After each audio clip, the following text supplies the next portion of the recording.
Eddie, great to see you at work here at Maskell's. Socially distanced as we are, of course. First day of lockdown. Everything going well at Wembley Arena, and obviously, the Dillian White Alexander Povetkin's off. What's going to happen with that? We're going to move that to January the 30th, and then we're going to keep our Saturday 21st of November show as a Saturday night fight night, which fans will be happy about. Conor Benn will headline in a great fight there, and a lot of heavyweight fights. Against Famella. Just read the distance with Sean Porter. It's a big step up for him, and a lot of big heavyweight fights as well. I've got to be honest with you, Gareth, it's drama.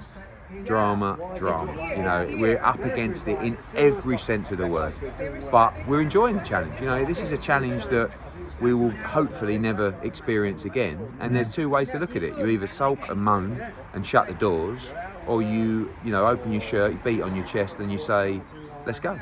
And that's a no context hand classic for the founder there. But it's true, you have to try and keep the momentum in the sport. I think actually our schedule, starting from Usyk, Chisora to the end of the year, is one of the strongest schedules we've ever finished with. We have no crowd. You're talking about probably 40% of the revenue of a show gone, wiped away.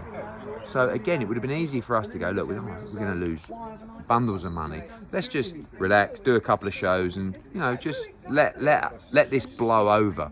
Not willing to do that. Want to be more active than ever across all our sports here. Snooker, darts, boxing. We're doing more events than ever, and I think that's a credit to the business. What do you, in retrospect, after seeing Alexander Usyk's performance against Derek Chisora, do you think he's got work to look? Styles make fights.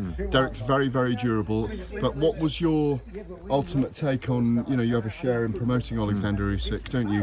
What was your take on his first legitimate heavyweight performance? I think he's always going to be undersized as a heavyweight. You're right, styles make fights. Against a more technical fighter, he's probably going to be more effective.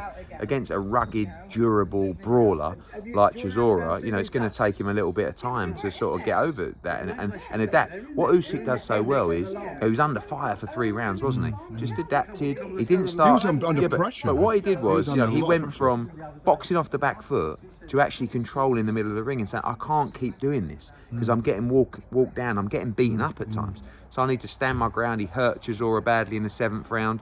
I don't think the big heavyweights will necessarily look at Usyk and say, oh, this guy's a danger. But what he is, he's going to be very difficult to beat, because the only way Usyk's going to get beaten is when it's almost not on a level playing field. I mean, it is, because once you reach that weight at heavyweight, it's all in, isn't it? But the only way he's going to get beaten, he couldn't get beaten at cruiserweight. No one's going to beat him at cruiserweight. But as he fights the bigger man, who has the sharp combinations, the power, the speed, the movement himself, then it's going to get very difficult for him. But what Chisora did well, you can let these fighters like Lomachenko and like Usyk dictate the pace and just keep you thinking, and they drain you. Tony Bellew said it. See, after 6 rounds, I was exhausted because I was looking at his feet. He was using his right hand to sort of take me off my rhythm. Chisora showed no respect for that. Yeah. And as a heavyweight, what you can't do if you're AJ and go in there and start boxing and fencing with Usyk, you have to show him no respect. You have to walk him down, you have to back him up, and you have to try and beat him up. The one disadvantage Usyk has is he doesn't carry the heavyweight artillery of, Deontay Wilder, Anthony Joshua, these big hitting heavyweights. Tyson Fury comes out. He's a 19-stone man. True. He knocked Wilder about, didn't he? Yeah, for sure. So, but what he has got is bundles of skill, great movement, tremendous feet. And he's a danger. I think Alexander Usyk's going to give every heavyweight in the world a tough fight. So be interesting to see how that plays out in 2021. You mentioned just now to me before I started recording with the audio that Conor Benn's going to headline the White Povetkin card now. Joshua and Pulev, have you? Is the decision made on how it goes ahead, where it goes ahead? You're going to carry on at Wembley Arena, I understand. You're not going to go to the O2. We haven't completely decided yet, but the thought behind going to the O2 was to try and get 4,000 or 5,000 people in there. Obviously, that was pre-lockdown. We'll still keep pushing for that, but it does start to look unlikely. If we can't get a crowd, we've taken over Wembley Arena for 6 weeks. It would make sense to place that fight in there. We're fully built and we've got a great system in place. But literally, it's event by event by event at the moment. We are. Alexander Povetkin got COVID, then on the same day someone else got cut, then that next morning someone else got injured, and then you replace the fight. So literally at the moment, you know, you are just, anything can happen. So I'll probably finish this interview, go in the office, there'll be another fight falling through. You make another one. You know, he goes for his COVID test on Friday, fails his test.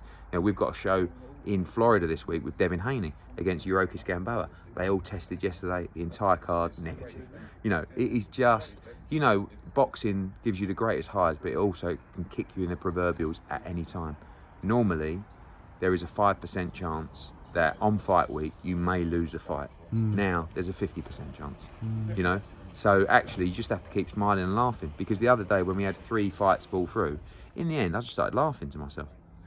And I said, if you don't laugh, you'll cry. So, you know, just solve the short-term problems, keep going, but we must keep the momentum of the sport going. One of your golden peacocks in America, you mentioned there, Devin Haney, fantastic fighter in a really sexy lightweight division now, where you could pick 8 people and have an 8-man tournament that would be better than anything in the world almost. It's virtually the strongest weight class, I think, now. Obviously, Usyk Gamboa, very experienced.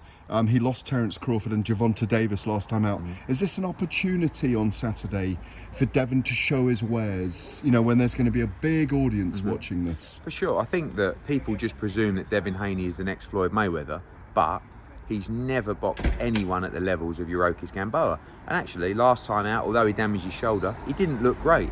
So, you know, for people to say after Tank Gervonta Davis struggling with Gamboa, really, let's be honest. I mean, Gamboa ruptured his Achilles in the 2nd round. He went 12 rounds to the 12th round with Tank and had a lot of success.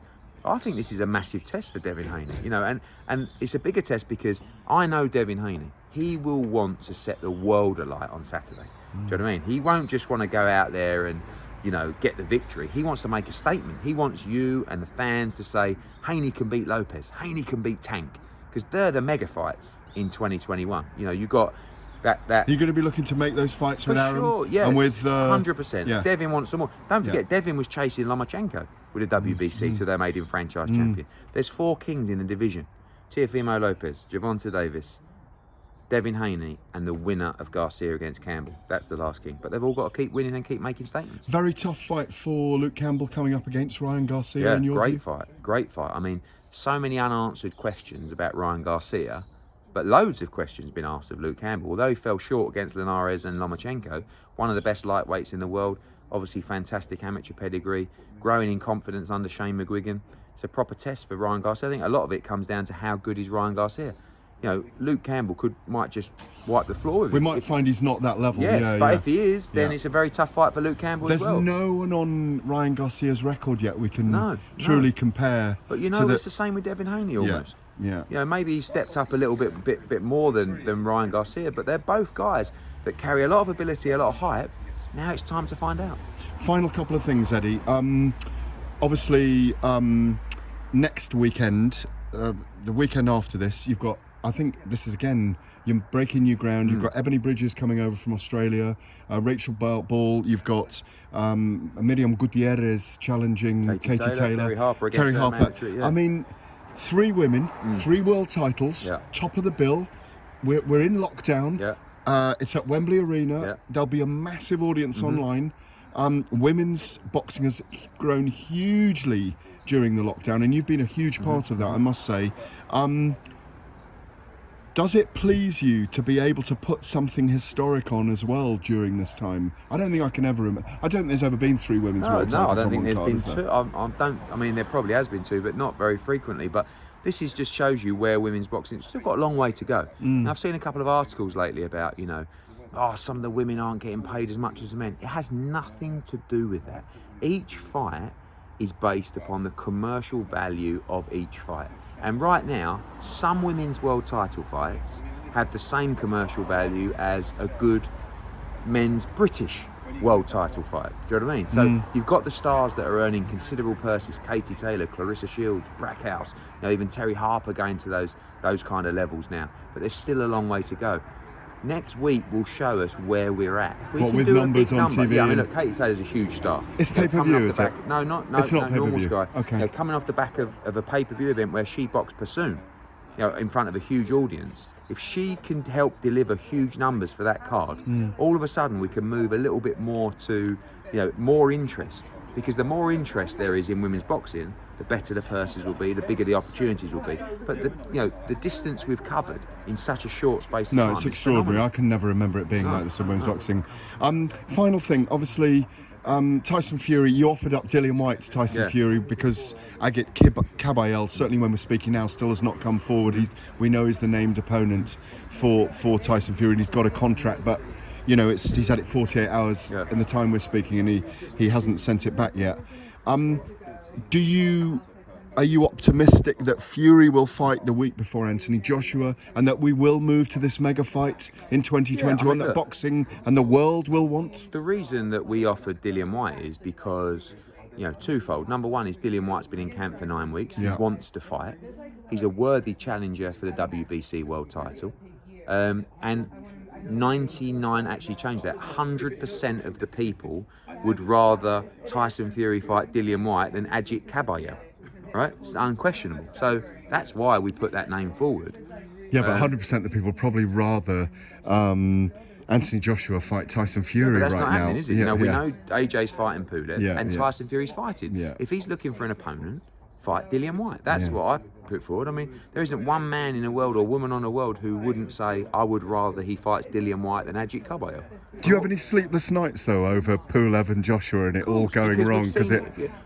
When you experience things, Gareth, things become less painful. And, when we experienced Andy Ruiz beating AJ, it was just completely soul destroying. So now we realise, we come back stronger and realise it can happen.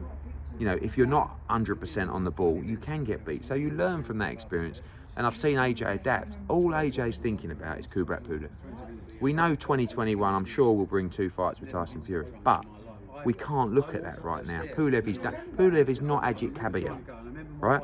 He's a big, dangerous heavyweight who is a top 10, probably top 5 heavyweight. He has 1 defeat on his record to Vladimir Klitschko. Yeah. He was an outstanding amateur. He punches very hard. This is a tough fight. So we've got to keep massive focused. Opportunity for him. Course, it's massive. as it was for Andy Ruiz. And he's waited patiently for it in a weird way, hasn't he? For sure. We all have. So let's get that fight over the line. Let's secure victory on December 12th, and let's make the mega fight in 2021. Great to see you, mate. Thank you very much. Thank you. All right, mate. Yeah, brilliant.